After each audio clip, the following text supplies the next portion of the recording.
guys! Welcome back to my YouTube channel. This time, last time kay naghatag man kog tips mo about easy way para magdumi. Paano ano ang mga paraan para madaling magdumi. This time, ito naman yung alternate. Pupigil. Magpigil tayo ng pupo. Pero this time, I have ways. This ways, parang gi-advise ra sad nako. And then ako ni i-share ninyo. Because I always do it when I'm in the CR to make especially kung maraming tao and then puno ang CR and hindi nyo na kaya.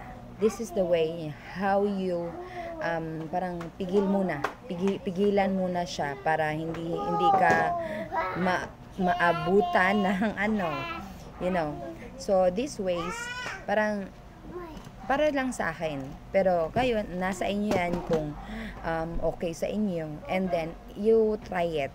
Para sa akin ito lang.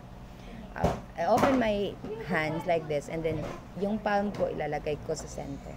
Yan, i-push ko siya. That's the way I pigil.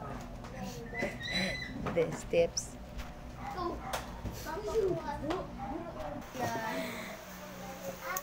Yan lang yan, guys. See you by next video.